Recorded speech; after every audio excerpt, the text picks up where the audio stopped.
कुरान से ये साबित है कि मज़ारात पे जाना जायज़ है और गैरुल्लाह से मदद मांगना भी जायज़ है। ऐसा धोखा बरेलवी उलमा कुरान की जिन 5 आयतों से आवाम को देते हैं ना, उसका जवाब इस वीडियो में है। 5वां धोखा वो बताते हैं, अल्लाह ताला ने सूरह तौबा में फरमाया है कि इनको यही बात बुरी लगी ना कि अल्लाह ने और रसूल ने इनको अपने फजल से गनी कर दिया, यानी वो इससे ये निकालते हैं कि रसूलुल्लाह मददगार हैं। तो ये सिर्फ इतनी ही आयत पेश करते हैं, जबकि ये आयत आप पूरी पढ़ेंगे तो आपको वाज़ेह हो जाएगा कि इसका कॉन्टेक्स्ट क्या है। कुछ मुनाफिकीन ने नबी अलैहिस्सलाम के ऊपर कातिलाना हमला करना चाहा, लेकिन वो कामयाब नहीं हुए। उसी कॉन्टेक्स्ट में आयत है कि अल्लाह फरमा रहा है कि ईमान लाने के बाद भी ये कुफ्र में पड़ गए, जबकि अल्लाह ने और रसूलुल्लाह ने इनको इतना कुछ अता फरमाया था, यानी माले गनीमत में से नबी अलैहिस्सलाम ने उनको बहुत कुछ दिया था, उसके बावजूद भी उन्होंने रूगर्दानी करी। तो वो तो जाहिर है कि नबी अलैहिस्सलाम ने उनको सामने दिया था, लेकिन इससे गैब में मरने के बाद, कब्र में जाने के बाद मदद मांगना कहां से साबित होता है सर? यानी ये इतनी हद तक गुजर चुके हैं कि अपने बुजुर्गों की मदद साबित करने के लिए कुरान की आयत को आउट ऑफ कॉन्टेक्स्ट पेश करते हैं। जितना काबिल बनने की कोशिश ये लोग करते हैं, उतनी ही बड़ी जहालत दिखाते हैं। आयत के इस टुकड़े को बयान करके बरेलवी उलमा ये कॉन्सेप्ट क्लियर करते हैं कि देखो, गनी करने वाली ज़ात तो अल्लाह की है, लेकिन अल्लाह खुद अपने लिए और नबी अलैहिस्सलाम के लिए एक ही वर्ड इस्तेमाल करता है, क्योंकि हकीकत में गनी करने वाली ज़ात तो अल्लाह की है और अल्लाह की अता से नबी अलैहिस्सलाम भी गनी करते हैं। किसी को गनी कर देना ये उसकी मदद करना ही तो है। आयत का साफ ये मतलब है कि अल्लाह ने उनकी मदद की उन्हें गनी करके, लेकिन साथ ये भी कहा कि नबी अलैहिस्सलाम ने भी मदद की उनकी उन्हें गनी करके। अब ये जाहिल कहता है कि बरेलवी इस आयत को पढ़ के ये रिजल्ट निकालते हैं कि नबी अलैहिस्सलाम भी मददगार हैं, और कहता है कि आयत का कॉन्टेक्स्ट पढ़ने पे पता चलेगा कि मुनाफिकों को नबी अलैहिस्सलाम ने माले गनीमत दिया था, यानी सामने से दिया था।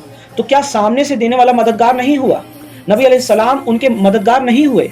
बरेलवी उलमा सिर्फ ये कॉन्सेप्ट क्लियर करते हैं कि देखो, गनी करना, किसी की मदद करना, ये अल्लाह की सिफत है, क्वालिटी है, और अल्लाह इन सिफतों को, इन क्वालिटीज़ को अपने बंदों को अता करता है। यानी अल्लाह तो मददगार है, लेकिन उसकी अता से उसके बंदे भी मददगार हैं। अब चाहे वो सामने से मदद करें या गैब में किसी की मदद करें, यानी किसी गैरुल्लाह को मददगार मानना, उसे हाजत रवा मानना, मुश्किल कुशा मानना, उससे मदद मांगना, ये उसको खुदा मानना नहीं है।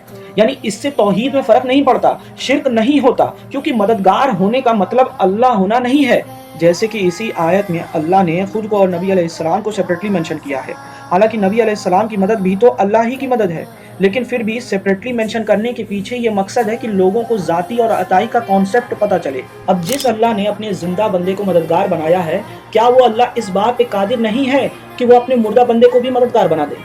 क्या बंदा किसी की मदद इसलिए कर पाता है कि वो जिंदा है, सामने मौजूद है और उसको ताकत है कि वो मदद करे, या फिर बंदा अल्लाह की अता की वजह से मदद कर पाता है? नबी अलैहिस्सलाम ने उन मुनाफिकों को गनी किया, क्या इसलिए कि वो जिंदा थे और सामने मौजूद थे और उनके पास माले गनीमत था, या नबी अलैहिस्सलाम ने अल्लाह की अता की वजह से उन मुनाफिकों को गनी किया? बेशक अल्लाह की अता की वजह से।